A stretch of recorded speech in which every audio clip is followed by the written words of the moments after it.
বিশ্বজুড়ে প্রতিদিন হাজার হাজার যাত্রীবাহী ও কার্গো বিমান উড়ে বেড়াচ্ছে আকাশে। অথচ এই বিশাল আকাশ পরিবহন ব্যবস্থার প্রাণশক্তি জেট ফুয়েল সম্পর্কে সাধারণ মানুষের ধারণা এখনও সীমিত।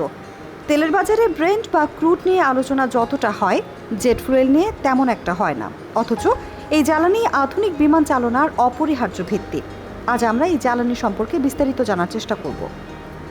জেট ফুয়েল কি?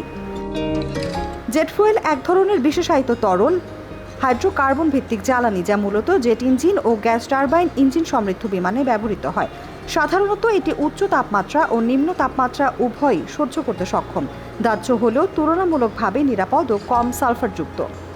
বাণিজ্যিকভাবে ব্যবহৃত জেট ফুয়েলের সবচেয়ে প্রচলিত রূপ হল জেট A1, যা আন্তর্জাতিকভাবে বেসামরিক বিমান পরিবহন খাতে ব্যবহৃত হয়। সামরিক খাতে ব্যবহারের জন্য JP4, JP5, JP7 ও JP8 নামে কিছু ভিন্ন মানের জেট ফুয়েল ব্যবহৃত হয়।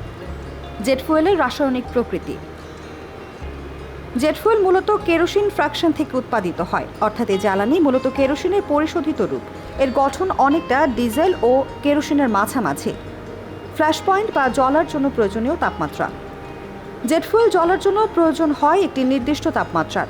সাধারণত জেট A ও জেট A1 ফুয়েলের ফ্ল্যাশ পয়েন্টে প্রায় 28 ডিগ্রি সেলসিয়াস বা 100 ফারেনহাইটের মতো, অর্থাৎ এই তাপমাত্রার নিচে এটি নিজে নিজে বাষ্প হয়ে জ্বলবে না। ফ্রিজিং পয়েন্ট বা জমে যায় যে তাপমাত্রায়। জেট A ফুয়েলের ফ্রিজিং পয়েন্ট হলো প্রায় -40 ডিগ্রি সেলসিয়াস, যা জেট A1 ফুয়েলের ফ্রিজিং পয়েন্ট হলো প্রায় -47 ডিগ্রি সেলসিয়াস। এই বৈশিষ্ট্যের জন্যই জেট ফুয়েল দীর্ঘ সময় উচ্চ তাপ ও নিম্ন তাপে উড়ন্ত অবস্থায় স্থিতিশীল থাকে। সাধারণ চুলার আগুন ও জেট ফুয়েলের আগুনের মধ্যে পার্থক্য। LPG বা প্রাকৃতিক গ্যাসের শিখার তাপমাত্রা সাধারণত 100 থেকে 1200 ডিগ্রি সেলসিয়াস পর্যন্ত হতে পারে। আবার কাঠ বা কয়লার আগুনের তাপমাত্রা 600 থেকে 1000 ডিগ্রি সেলসিয়াসের মধ্যে থাকে। কিন্তু জেট ফুয়েলের শিখা খোলা পরিবেশে 1500 থেকে 2000 ডিগ্রি সেলসিয়াস পর্যন্ত তাপমাত্রা উৎপন্ন করতে পারে, অর্থাৎ সাধারণ আগুনের তুলনায় জেট ফুয়েলের আগুনের তাপমাত্রা দ্বিগুণ হয়। জেট ফুয়েলের আগুন নেভানোর উপায়।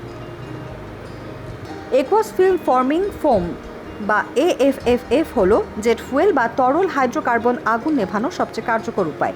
এই ফোম আগুনের উপর এক ধরনের স্তর তৈরি করে, যা অক্সিজেন সরবরাহ বন্ধ করে দেয় ও আগুনের উপরিভাগ ঠান্ডা করে। সেই সঙ্গে এটি জ্বালানি ও বাষ্পের সংস্পর্শ রোধ করে পুনরায় জ্বলার সম্ভাবনা কমায়।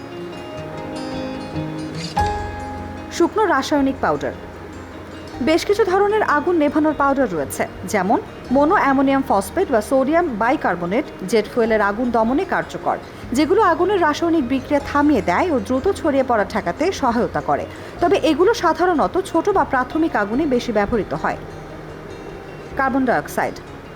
কার্বন ডাইঅক্সাইড আগুনের স্থান থেকে অক্সিজেন সরিয়ে নেয়, ফলে আগুন দ্রুত নেভে। তবে এটি বদ্ধ জায়গায় বেশি কার্যকর, খোলা জায়গায় বা বড় অগ্নিকাণ্ডে খুব একটা কার্যকর নয়। পানি ঢালা যাবে না। জেট ফুয়েলের আগুন নেভাতে কোনোভাবেই পানি ব্যবহার করা যাবে না। পানি ঢাললে এই জ্বালানির আগুন আরও ছড়িয়ে পড়তে পারে, কারণ জেট ফুয়েল পানির চেয়ে হালকা ও পানির সাথে মেশে না। ফলে পানি দিলে ফুয়েল ছড়িয়ে গিয়ে আগুন আরও বাড়বে। পানি দিয়ে আগুন নেভানোর চেষ্টা করলে জ্বালানির উপরে ভেসে থাকা আগুন আরও ছড়িয়ে পড়বে, বিশেষ করে রানওয়ে বা খোলা জায়গায়। জেট ফুয়েল অগ্নিকাণ্ডে করণীয়। দ্রুত ঘটনাস্থল ঘিরে ফেলা ও ফুয়েলের বিস্তার রোধ করতে হবে। ফুয়েল পাইপলাইন বা ট্যাঙ্ক থেকে ফুয়েল প্রবাহ বন্ধ করে দিতে হবে। ফোম সাপ্লাই সহ বিশেষ ফায়ার টেন্ডারের ব্যবস্থা রাখা। বিশ্বের প্রধান জেট ফুয়েল রপ্তানিকারক দেশ: যুক্তরাষ্ট্র, রাশিয়া, সৌদি আরব, সংযুক্ত আরব আমিরাত ও ভারত। বাংলাদেশের বেসরকারি ও সরকারি বিমানের জন্য ব্যবহৃত জেট ফুয়েল প্রধানত আমদানি করা হয় ও বাংলাদেশ পেট্রোলিয়াম কর্পোরেশনের মাধ্যমে সংরক্ষণ ও বিতরণ করা হয়।